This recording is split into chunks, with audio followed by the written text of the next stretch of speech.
I was about to ruin my life for a king who didn't even know I existed. My hand shook just enough to smear the ballpoint ink as I slid the folded receipt onto the white linen beside his ceremonial drinking horn. From a distance it looked like a bill. Up close, if Theodore Raeken, the scarred Alpha King of the Northern Territory, actually read it, it was a death sentence for me, for my brother, or for the wolves positioned around us. Maybe all three. "Any blood orange tea for the king and his consort tonight, sir?" I asked, fighting to keep the scent of fear from pouring off my skin like cheap perfume. Malia Hales laughed at something on her phone, the sound too bright, too practiced against the low rumble of growls masquerading as conversation. Behind Theodore, the mountain range loomed through the floor-to-ceiling windows, ancient territory that had belonged to his bloodline for 3 centuries. A kingdom I would never be part of. A world I was stupid enough to try and save.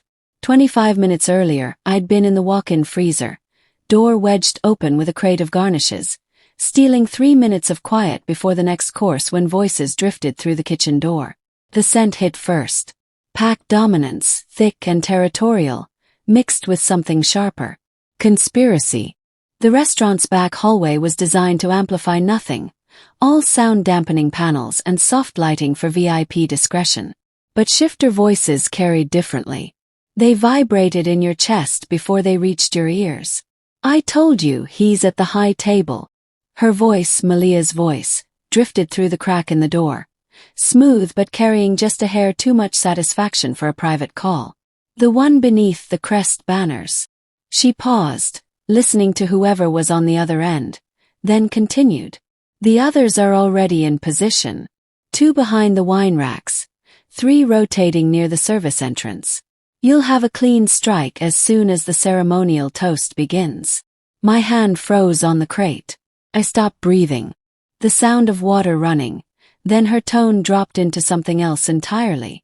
She switched to Old Tongue, the ancient shifter dialect I'd only ever heard in fragments from the kitchen wolves, but I still caught the rhythm of it. Commands. Coordinates. The cadence of violence wrapped in words I couldn't fully translate. I stayed very still, pressing myself against the frozen metal shelves, praying my human heartbeat wouldn't give me away. A step. Her heels clicked away down the hall, and the heavy kitchen door swung shut with a pneumatic hiss. Only when I was absolutely certain she was gone did I step out of the freezer. Heart hammering, the phrases still ringing in my ears. 2 behind the wine racks, 3 near the service entrance. By the time I returned to the floor, tray balanced on my hip, it wasn't hard to match the rest. 2 men stationed behind the ornate wine display, their eyes tracking Theodore's every movement instead of browsing labels.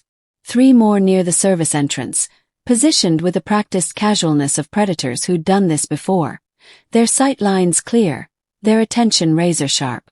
And Malia Hales, the Alpha King's consort, his supposed sacred mate, sitting across from him in a white dress that looked like a wedding gown and a smile that looked like a funeral. He didn't look at me at first.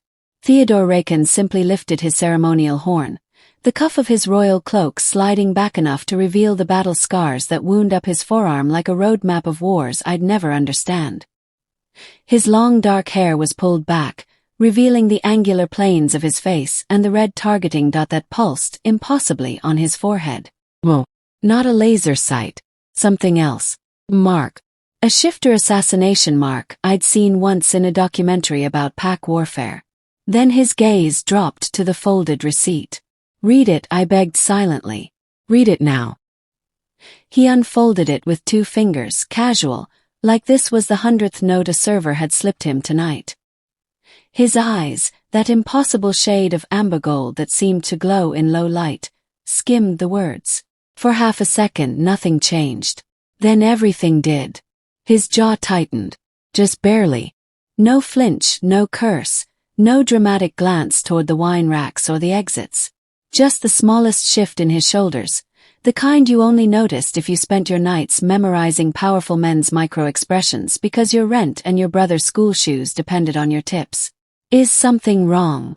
Malia purred, leaning into him, her hand sliding possessively over his. Her perfume was designer, but underneath it I caught something else. Anxiety. Anticipation. Theodore's gaze lifted to mine, pinning me in place like a physical force. Up close, his eyes were more gold than brown, ringed with a darker amber that seemed to pulse with something predatory. The scars that ran down the left side of his face, visible even beneath the red mark, only made him look more dangerous, more real. "Stay," he said softly. It wasn't loud. It wasn't even commanding in the traditional sense. But my feet obeyed before my brain caught up, rooted to the marble floor like I'd been turned to stone. I stayed, tray clutched to my chest, heart banging so hard I was certain every wolf in the room could hear it. He placed the note on top of the linen, face down, as if it were nothing. As if it didn't say, in my panicked scrawl, "Your mate sold you out. 5 wolves inside. 2 at wine display, 3 at service entrance. They're here to kill you. It starts at the toast." "I think," Theodore said, his voice carrying that smooth, absolute authority that made grown alphas drop their eyes, "we'll skip the ceremonial course tonight." He shifted his attention to Malia, and I watched her smile falter, just for a heartbeat. "But first," he continued, turning back to me, "I'll need a word with you, Cassie." He knew my name. Of course he did. Alpha Kings didn't walk into neutral ground restaurants like this without memorizing every variable in the room, every server, every exit, every potential threat. Except he'd missed the biggest one. The one sitting across from him in white. I can get the manager for you," I managed, my voice barely steady. He tilted his head slightly, and somewhere behind me, one of his royal guards moved. I didn't have to look to know who it was. Marco, the head of security, built like a wall and twice as immovable. I'd clocked the entire security detail the second their party arrived. "I said," Theodore murmured, and his voice dropped into something deeper, something that resonated in my chest like a warning growl, "Stay." The hair on the back of my neck lifted. That was when I caught the movement behind him. One of the wolves near the wine racks had shifted his weight, hand moving to his jacket. The 2 others were closing in, their approach masked by the movement of other servers clearing tables. The red mark on Theodore's forehead pulsed once, twice. 3 seconds until the toast. 3 seconds until the synchronized attack. "Get down!" I dropped the tray and lunged. The crash of metal and shattering crystal was drowned out by something worse. The guttural snarl of wolves midshift and the sound of claws scraping against marble as the attack began. I hit Theodore's shoulder hard enough to knock him sideways, my human strength laughably inadequate, but just enough to break his perfect posture as the first attacker's claws whistled through the air where his throat had been. Malia screamed. The room erupted into chaos. Chairs overturning, glassware exploding, someone roaring in alpha command. Theodore's security closed in like a tidal wave, and I was shoved down, my face pressed against expensive carpet that smelled like wine and shifter musk and terror. A heavy weight pinned me, not crushing but deliberate and protective. I twisted my head and found Theodore covering me, partially shifted. His eyes now fully gold and glowing. His canines elongated. One hand braced on the floor beside my head while the other gripped my wrist so tightly I could feel my pulse hammering against his fingers. "Don't move," he said, his mouth close to my ear. His voice layered with the double timbre of man and wolf. "Don't even breathe loudly." Another crash, then the wet sound of claws meeting flesh, followed by a body hitting the floor hard enough to crack tile. Theodore's guards were moving with lethal efficiency, intercepting the attackers in various stages of shift. I caught a glimpse of one of the wine rack wolves, the one who'd been watching our section all night, pinned beneath Marco's boot, blood pooling beneath his shoulder. Not dead. Disabled. Captured. "The others," I started, my voice shaking. "Being handled." Theodore's grip on my wrist shifted, his thumb pressing against my racing pulse. Then he inhaled, sharp and deliberate, scenting me. "You're terrified. Someone just tried to kill you. And you stopped it." His eyes searched my face, something ancient and unreadable flickering in their golden depths. "Why?" I didn't have a good answer. Not one that made sense to an alpha king who'd probably never relied on anyone weaker than himself. I don't know, I said, and it was the truth. I couldn't let it happen. His eyes narrowed, pupils contracting to predatory slits, like he was trying to decide if I was lying or just impossibly stupid. Maybe both. Raeken. Marco appeared above us, breathing hard, blood spattered across his tactical vest. We need to move. We've secured the immediate threats, but if there are more? Theodore's attention never left my face. Are there? It took me a second to realize he was asking me. I don't know. She only mentioned the 5 inside, but the consort. His voice went arctic. I nodded barely. Something dangerous passed over his features, and the temperature in the immediate area seemed to drop 10 degrees. The alpha power radiating off him made my teeth ache. Where is she? He asked Marco, still not looking away from me. Secured in the wine cellar with the survivors. 2 tried to run. They didn't make it far. Theodore pushed to his feet in one fluid motion, pulling me up with him. My legs wobbled. He steadied me with a hand on my elbow, his grip impersonal but firm, and I realized with a shock that his body temperature was furnace hot even through his formal cloak. How many did you see? He asked. 5. 2 at the wine display. 3 rotating near the service entrance. And you're certain about the timing? The toast. She said the ceremonial toast. That's when. I swallowed hard. That's when you'd be distracted. He studied me for another long moment, and I felt weirdly exposed, like those gold eyes could see through my cheap polyester uniform and worn shoes to every unpaid bill, every desperate choice, every lie I'd told myself about keeping my brother safe in a city that belonged to wolves. Take her, he said to Marco, and my stomach dropped. Wait, You and anyone you care about, Theodore interrupted, his voice absolute, are now under my protection. That's not a request. You just made yourself a target of everyone who wants me dead. And in this territory, that's a very long list. He leaned in, close enough that I could see the flecks of darker gold in his irises, close enough to scent the wild, dangerous musk that clung to him like smoke. You saved my life, Cassie. Now I'm going to save yours. Whether you want me to or not. Then he turned, his royal cloak swirling, and strode toward the wine cellar where his false mate was waiting. And I understood, with creeping horror and something that felt dangerously like recognition, that my invisible life had just ended. 25 minutes before I ruined my life, I was hiding in a walk-in freezer, stealing 3 minutes of peace before the Alpha King's ceremonial course arrived. The freezer door was propped open with a crate of blood oranges, just enough to let in a sliver of kitchen noise and keep me from getting locked in. I'd learned that lesson the hard way on my second shift. The cold bit through my thin uniform, but it was better than the heat of the kitchen, better than the weight of fake smiles and the constant fear that I'd make eye contact with the wrong shifter and end up as an example. That's when I heard her voice. Malia Hales, the Alpha King's consort. It drifted through the crack in the door, smooth and cultured, the kind of voice that belonged in marble halls and throne rooms, not back hallways near the dish station. But the satisfaction underneath it made my skin prickle. The surround is set, she said, and even through the freezer's hum, I could hear the smile in her words. 5 at full strength. 2 concealed behind the wine display. 3 rotating near the southern entrance. When the ceremonial toast begins, he'll be focused on the ritual. That's when they close in. My breath fogged in front of me. I pressed myself against the frozen shelves, heart suddenly loud in my ears. She laughed, low and intimate, like whoever was on the other end had said something clever. Then her voice dropped into something else entirely. Ultung. The ancient shifter dialect that predated human language. All guttural consonants and rolled vowels that seemed to vibrate in your bones rather than your ears. I'd heard fragments of it before from the kitchen wolves when they thought no humans were listening, but never like this. Never so deliberate.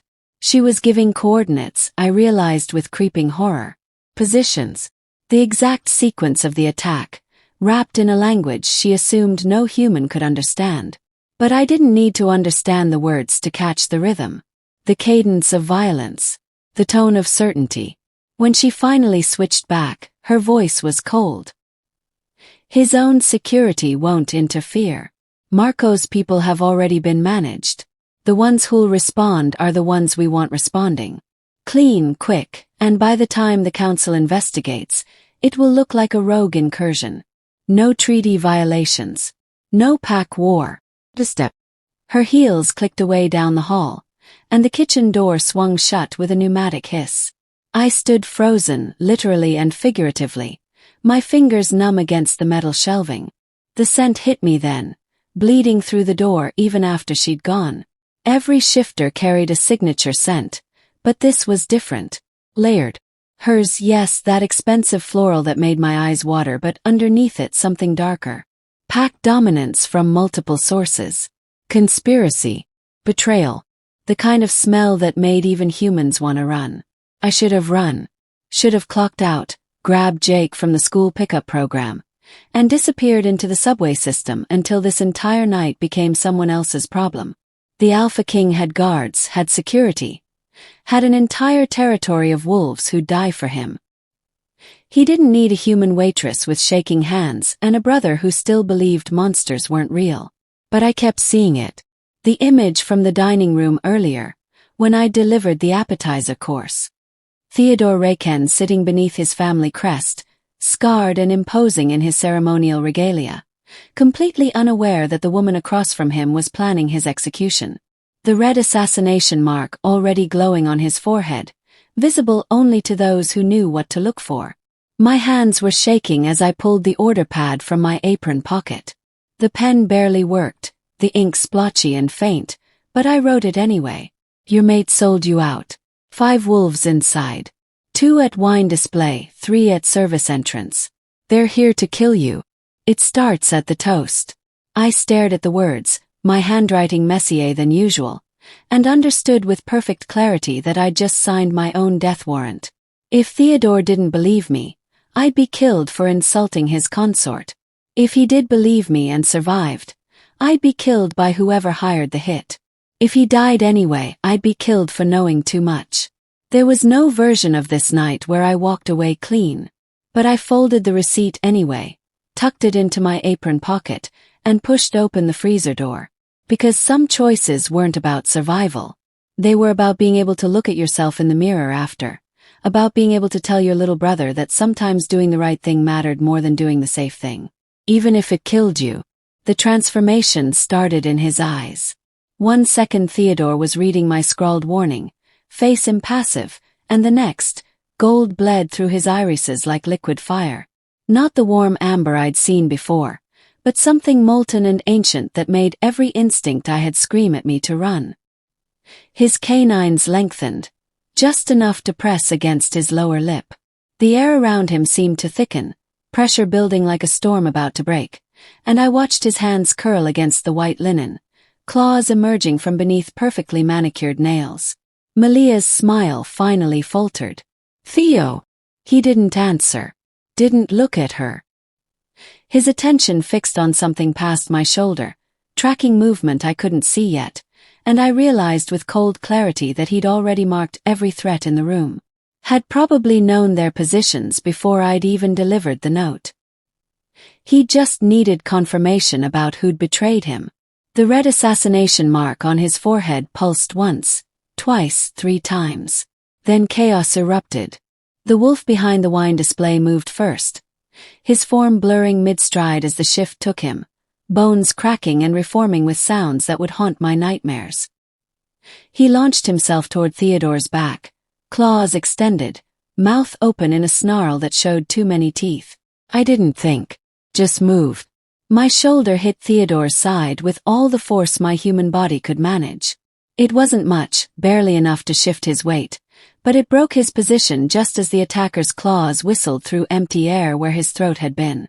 Theodore's hand shot out, catching the wolf mid-leap by the throat. His own shift accelerating. The sound that came from him wasn't human, wasn't even fully wolf.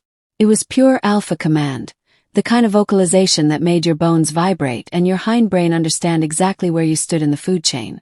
Nowhere good. The room exploded into violence. Glass shattered. Chairs overturned.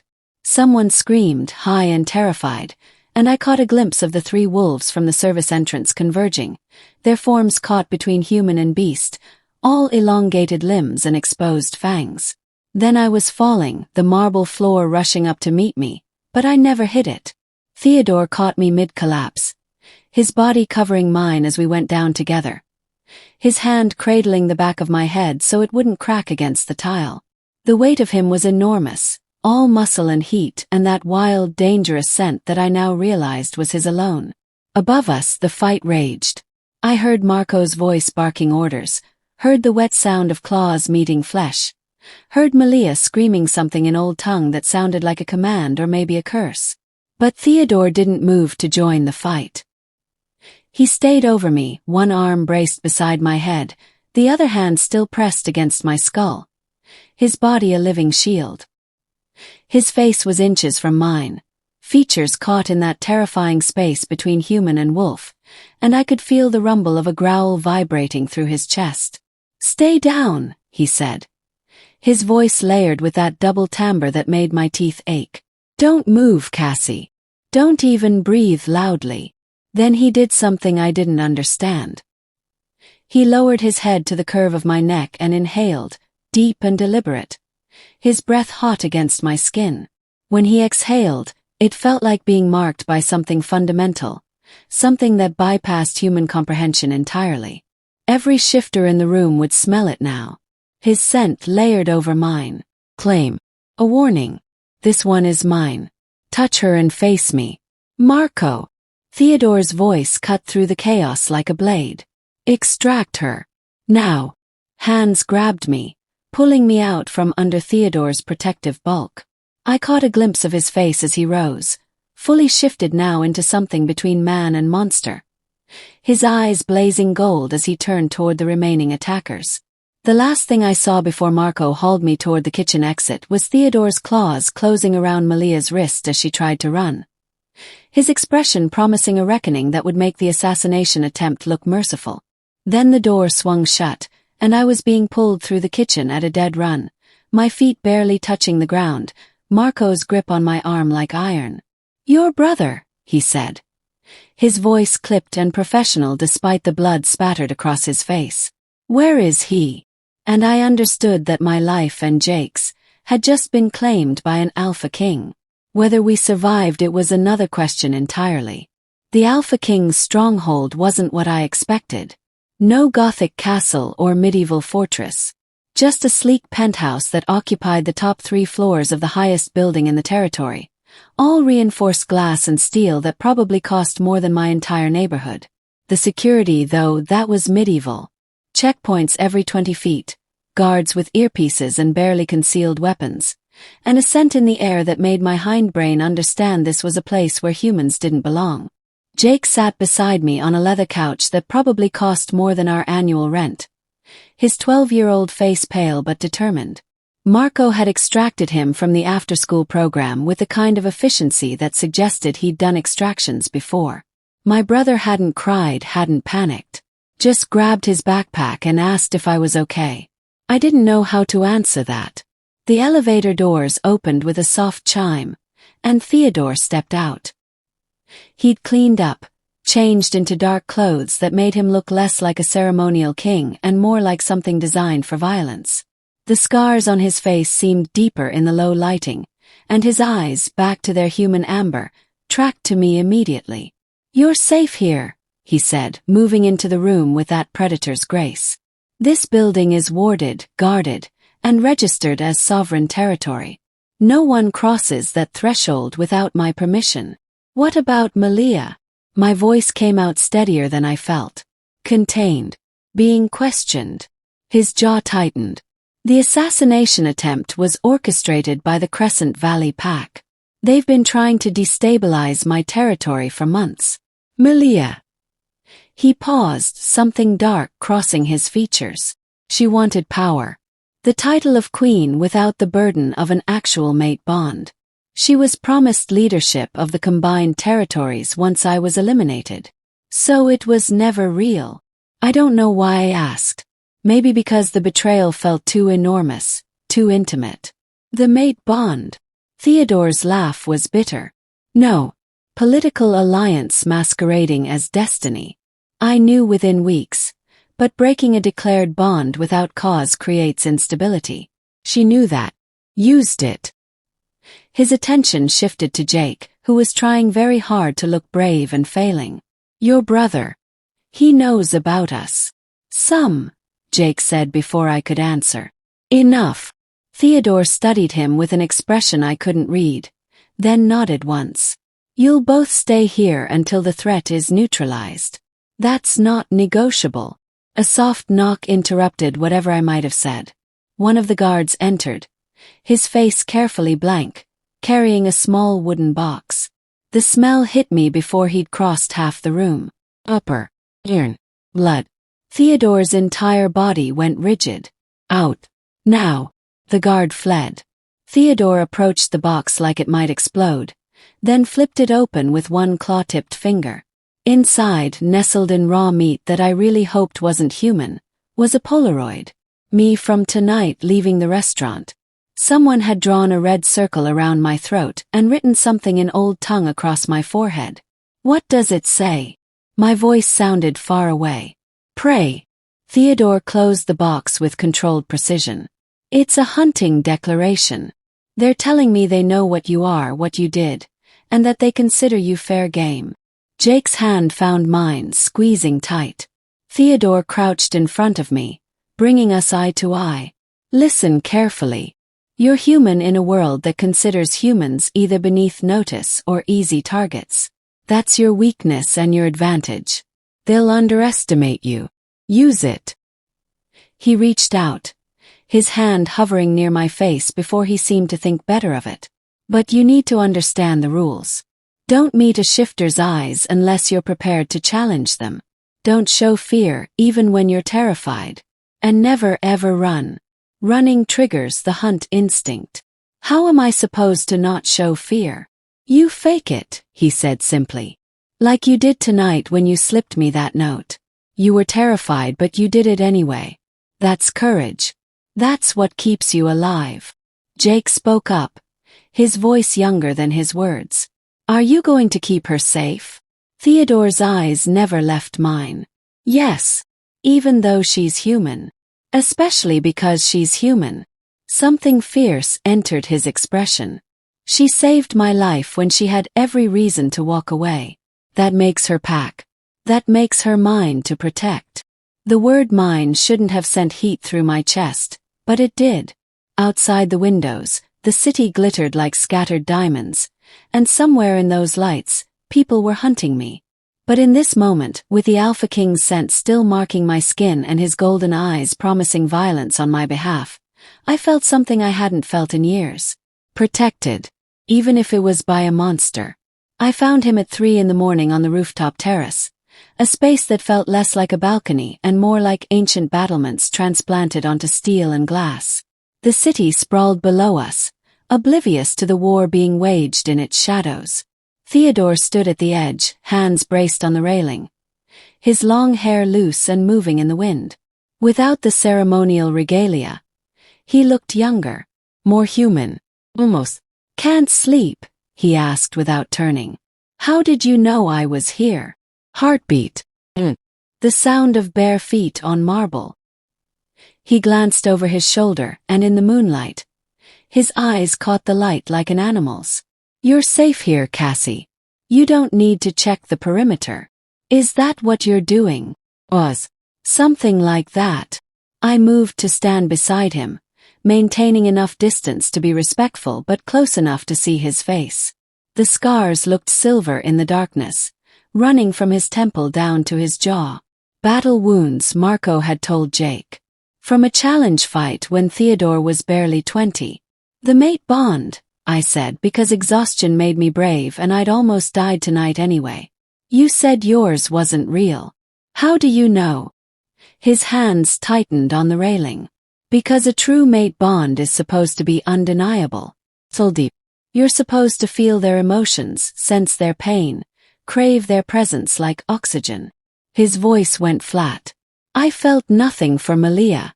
Respect at first, then suspicion. But never that pull everyone speaks of like it's sacred law. Then why claim her? Politics. Territory stability. The pack elders believed we were compatible, and I was too young to argue effectively. He finally looked at me, really looked, and something in his expression made my breath catch. Do you know what it's like to wear a crown you never asked for? To have every decision scrutinized, every alliance questioned, every moment of weakness exploited? No, I admitted. But I know what it's like to be responsible for someone else's survival. To make choices that keep them safe even when you're terrified. Your brother. My brother. I wrapped my arms around myself against the wind. Our parents died when I was 19. Car accident. Drunk driver. Suddenly I was responsible for a 7-year-old. And I had no idea what I was doing. Still don't most days. Theodore was quiet for a long moment, studying me with an intensity that should have been uncomfortable but somehow wasn't. You stepped between me and an assassin tonight. Knowing you'd die. I couldn't just watch it happen. Why not? His voice carried genuine curiosity. Humans have excellent survival instincts, self-preservation. Yet you ignored all of it. Because. I struggled to put it into words. Because some things matter more than surviving. Like being able to look at yourself after. Like teaching your little brother that courage isn't about not being afraid. It's about doing the right thing anyway. Something shifted in his expression. A crack in the Alpha King's armor. Shifters are raised to believe strength is physical. Dominance. Power. But watching you tonight, shaking so hard you could barely hold that note, and delivering it anyway. He shook his head slowly. That's a purer form of strength than anything I've ever witnessed in my own kind. The words hit deeper than they should have, warming places I didn't know were cold. The Crescent Valley Alpha, Theodore said after a moment, his voice shifting to something harder. His name is Deucalion. He's been consolidating power for years, waiting for the right moment to strike.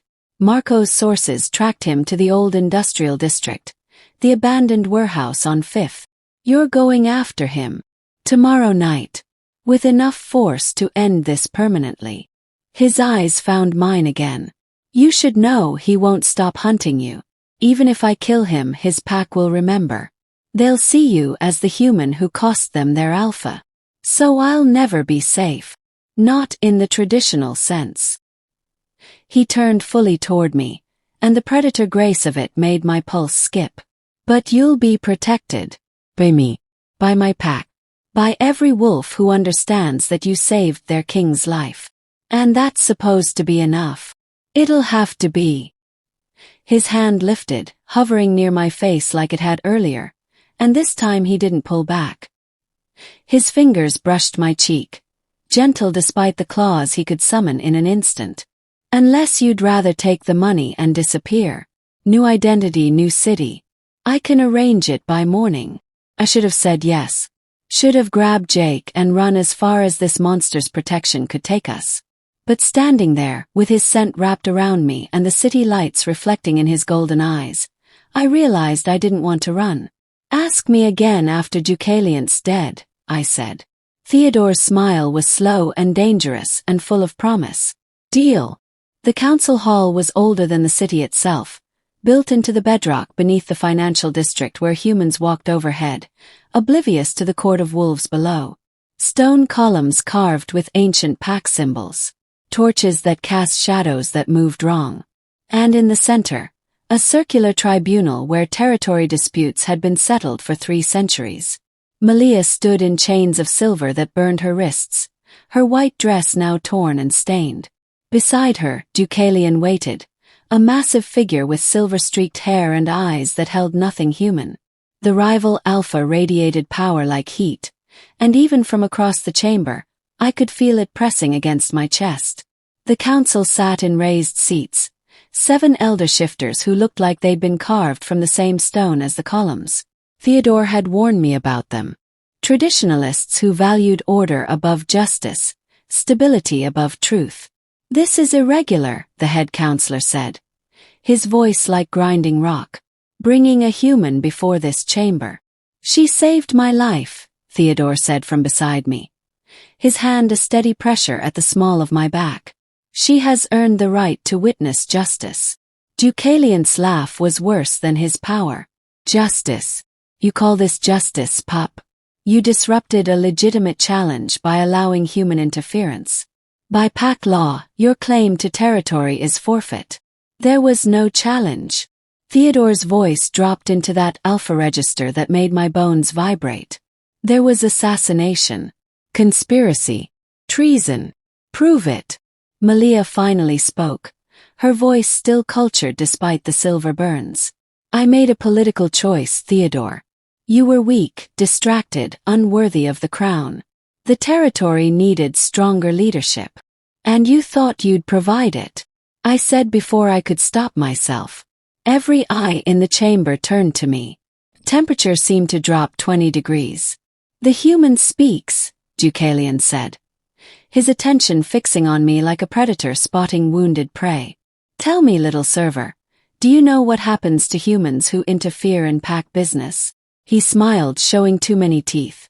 Perhaps I should visit that brother of yours. Teach him the same lesson. The threat hit me like a physical blow, but something else rose up to meet it. Not fear this time. Fury. You hide behind tradition while ordering murders, I said, stepping forward despite Theodore's warning growl. You threaten children to silence witnesses. And you call that honor? My voice rang off the stone walls. I'm human, yes. But at least I understand the difference between strength and cowardice. The scent that rolled off me then wasn't fear. I felt a change, felt something shift in the air around me. Unexpected bravery, Theodore had called it.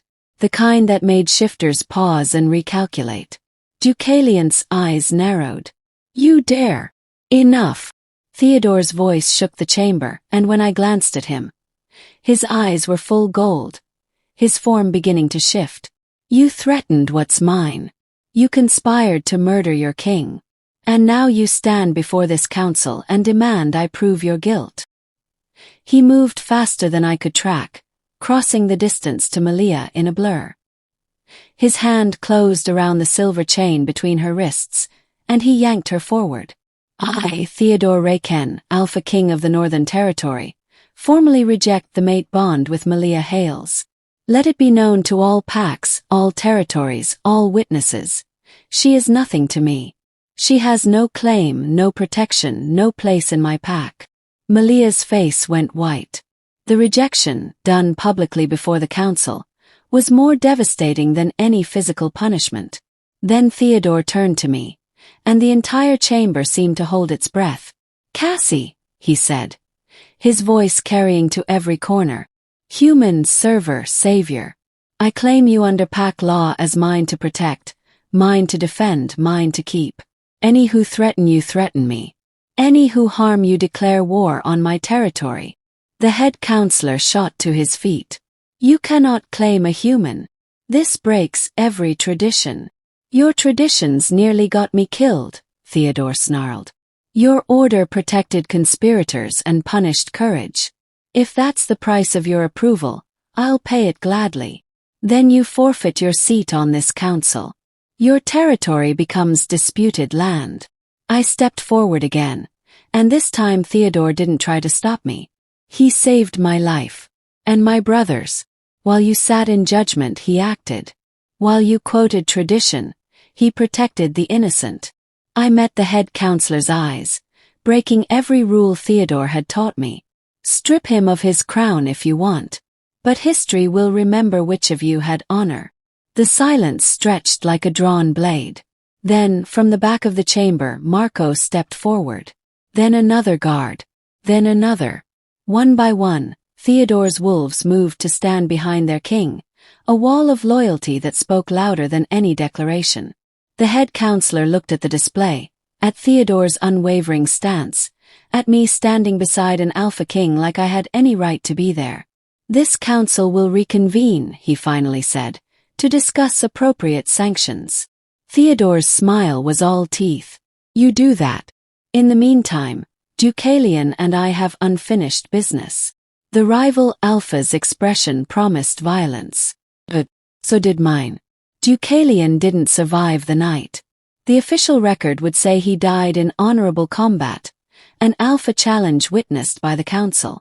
The truth was messier, more brutal, and involved Theodore's claws around the rival Alpha's throat until the light left his eyes and his pack bond shattered like breaking glass.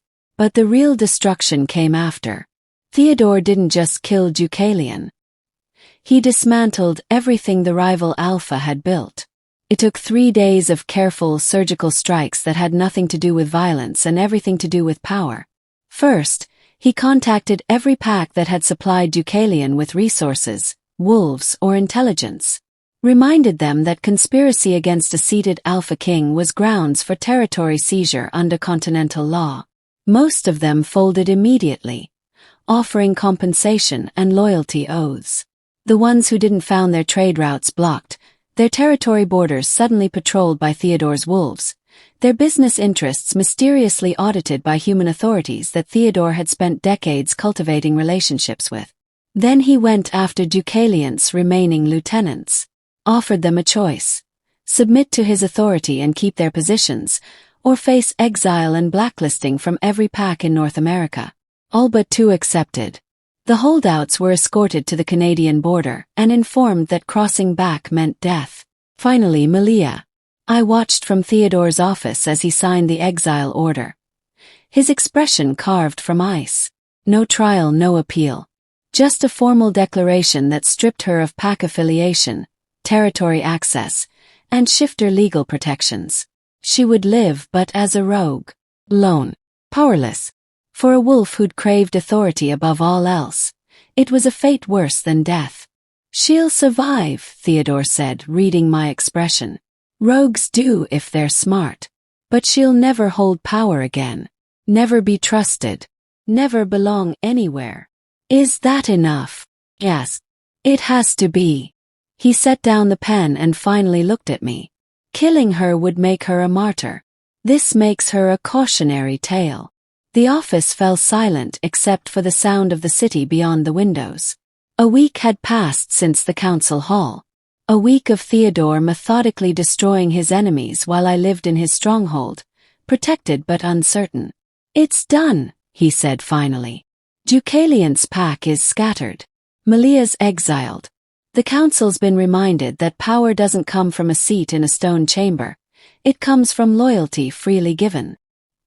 He moved to stand before me, close enough that I had to tilt my head back to meet his eyes. "You're safe now. Truly safe. No more threats, no more targets." I knew what came next. Could feel it in the air between us. "I meant what I said before," Theodore continued. "I can arrange everything.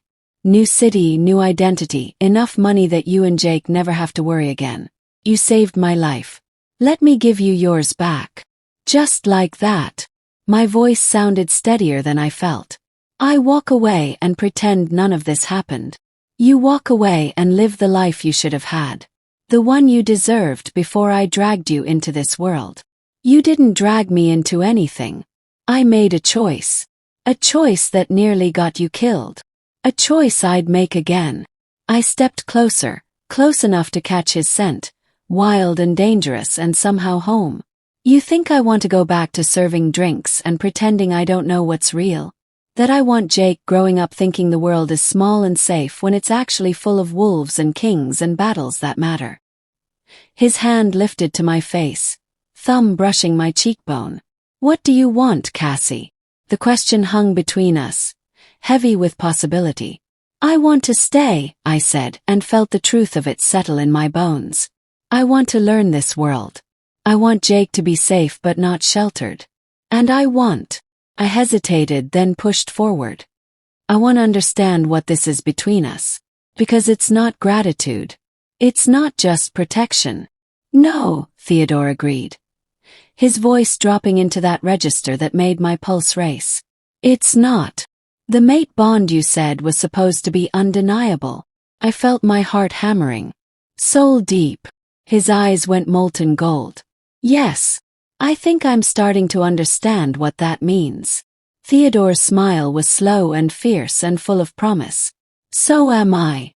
When he kissed me, it felt like falling and flying at once, like every terrified decision of the past week had been leading to this moment.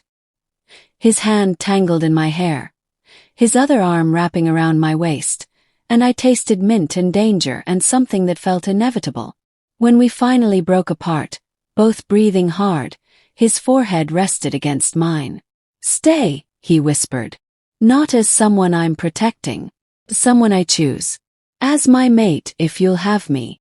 I thought about the note I'd slipped beside his drinking horn, the way my hand had shaken, how I'd known it would ruin my life. Been right. It had. But sometimes ruin was just another word for transformation.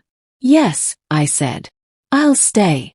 2 days later, Theodore drove me out of the city in a car that probably cost more than most houses, heading toward the mountain territory that formed the heart of his lands.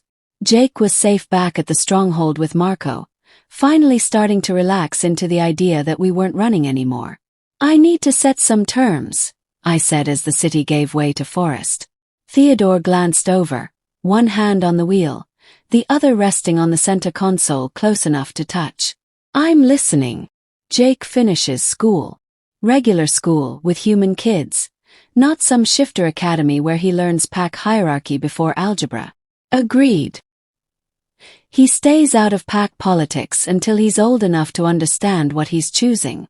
No pressure, no expectations." "Done." "And I keep my autonomy. I'm not some trophy mate who sits in your stronghold looking pretty while you make all the decisions. If I stay in your world, I stay as myself. Get a voice. I get choices." Theodore was quiet for a long moment, the mountain road winding beneath us. Then he pulled over onto a scenic overlook where the entire valley spread below us, his territory rendered in trees and stone and sky. "Cassie," he said, turning to face me fully. "The mate bond isn't ownership. It's partnership. Everything you just asked for, I was already planning to give you." His hand found mine, fingers intertwining. "You challenged a rival alpha to protect me. You stood before the council and defended my honor when you had no obligation to. You think I want you docile and decorative after that? Some alphas might. I'm not some alphas." His thumb traced circles on my palm. "I want you exactly as you are. Brave enough to slip notes to kings. Fierce enough to set terms. Human enough to remind me what real strength looks like." The words settled something deep in my chest, some last piece of uncertainty finally finding its place. "Then I'm staying," I said. "Not because I'm scared to leave. Not because I owe you. But because this, us, feels right in a way nothing else ever has." Theodore's smile was devastating. "The mate bond." "The mate bond," I agreed. When he kissed me this time, it was different from the first. Less desperate, more certain. A promise rather than a question. His hand cupped my jaw, tilting my face up to his, and I felt the truth of it in every cell. This wasn't a human falling for a monster. This was two people from different worlds, choosing each other despite everything that said they shouldn't. When we broke apart, I was breathless and smiling and more sure than I'd been of anything in my life. "So," Theodore said, his voice rough with emotion, "welcome to the pack, Cassie. Welcome home." 2 weeks later, I stood in the same stronghold that had felt like a prison, and it felt like something else entirely. Home, maybe. Or the beginning of one. Jake was laughing in the kitchen with Marco, attempting to make pancakes and failing spectacularly. Through the windows, the city glittered in morning light, still oblivious to the world beneath its surface. And beside me, Theodore reviewed territory reports with the same focus he brought to everything, except now he reached for my hand without looking, like touching me had become as natural as breathing. I'd saved a king with a shaking hand and a scrawled note. And somehow, impossibly, he'd saved me right back. Not from danger. Not from poverty or fear or struggle. From invisibility. From a life lived small and safe and utterly alone. I was Cassie, human waitress, sister. But now I was also something else. Mate to an alpha king. Partner to a monster who turned out to be a man. And I'd never been more terrified or more alive, or more certain that some choices, the ones that ruin your life, are the only ones worth making. Theodore glanced up from his reports, caught me watching and smiled. What are you thinking about? He asked. I thought about trembling hands and white linen and ceremonial drinking horns. About the moment everything changed because I chose courage over safety. That I'd do it again, I said. All of it. His hand tightened on mine. Good.